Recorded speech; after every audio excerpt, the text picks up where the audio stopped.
welcome back to another episode of Doodling Through Education.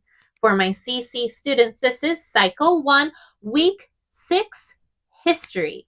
For everyone else, that just means that we are going to be talking about some famous ancient Greeks. If you haven't already, hop on over to doodlingthrougheducation.com.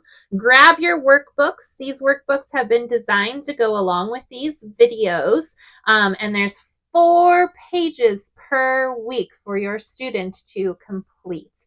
I've also broken it up by quarter. So we're about to hop into the 7th week, which would be the 2nd quarter. So if you want to hop in there, you can just buy the 2nd quarter. I wanted to make that option available to you as well.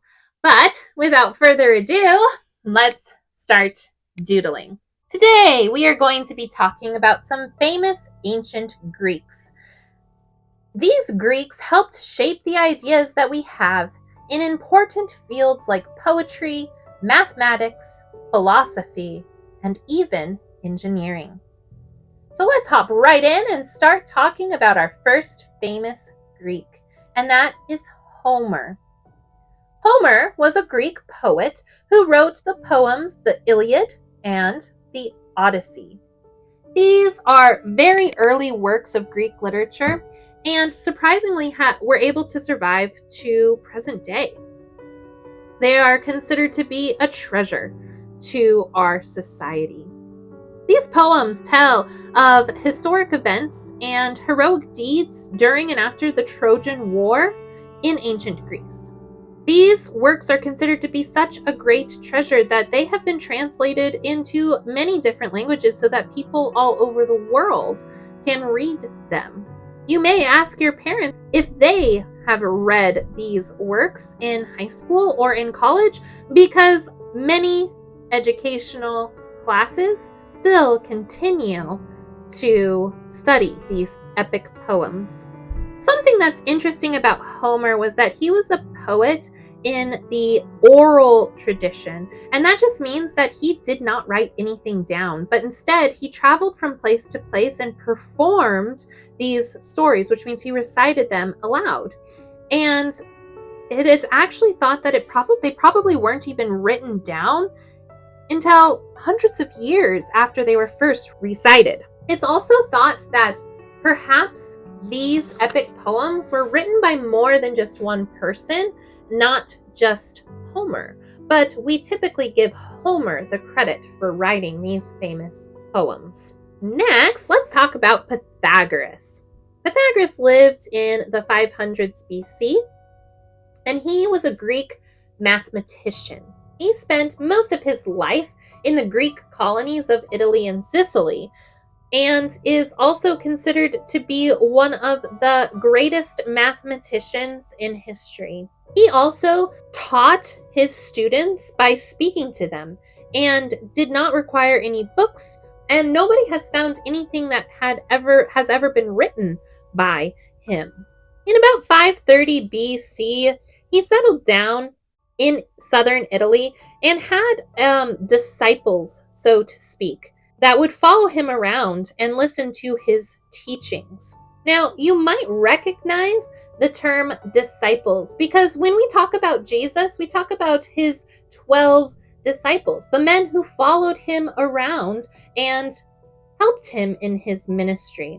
Now, we also know that Pythagoras was not Jesus, and so he did not have disciples in the same tense. This is just in the very basic root of the word, meaning that he had people who followed him around and helped him teach his craft. Because none of the writings from Pythagoras have survived, and no one can find anything written by him, it is hard to differentiate between his teachings and those of his followers. But he is credited with the development of the Pythagorean theorem in geometry and the application of some other types of things like music theory and astronomy. Next, let's talk about Socrates.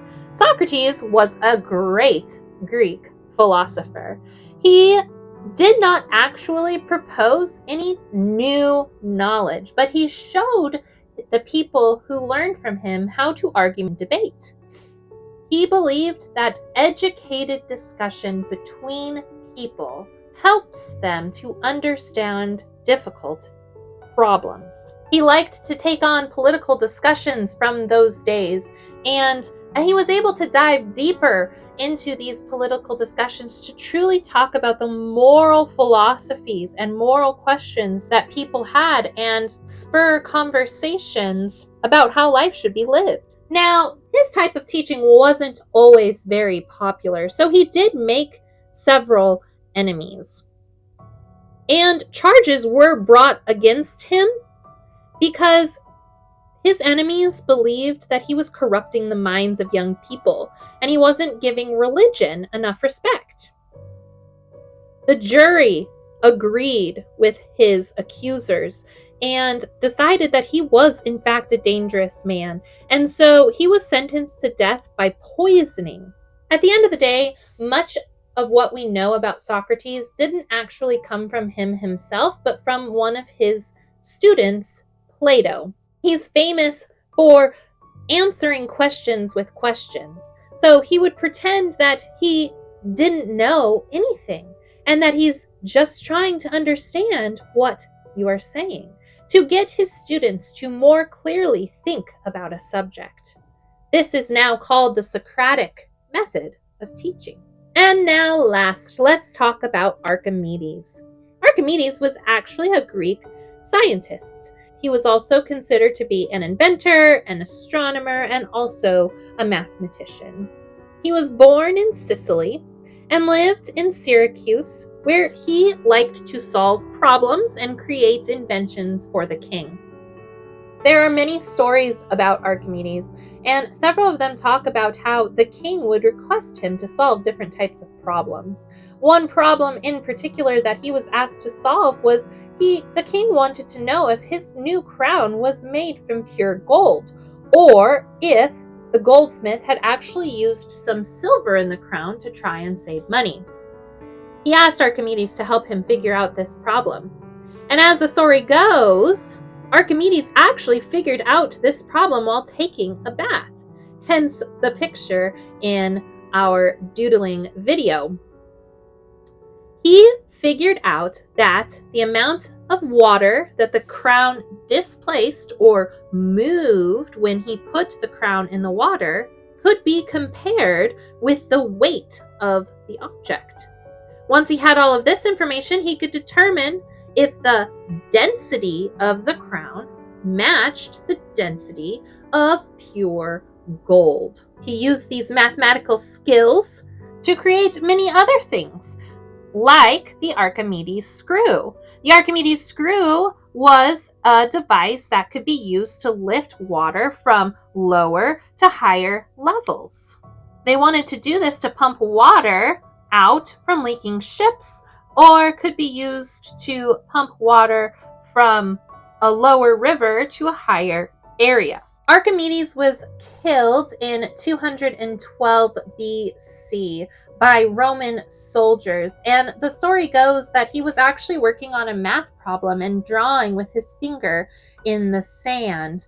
And when the Roman soldiers came to meet with him, Archimedes refused to go with them, and so the Roman soldiers killed him. It is believed that some of his last words included, "Do not disturb my circles," which was referring to some of the drawings that he had been drawing in the sand. And that's all we have for today. And so you can see that these four great minds helped to shape our civilization to what it is now in the areas of poetry, mathematics, philosophy, and engineering. Remember this week to complete those 4 worksheets from your Doodling Through Education workbooks. Again, that can be found on doodlingthrougheducation.com. Let me know if you have any questions. You can use the form on that website, or you can drop a comment below. And on that note, remember to be kind, follow God's will, and take care. Bye.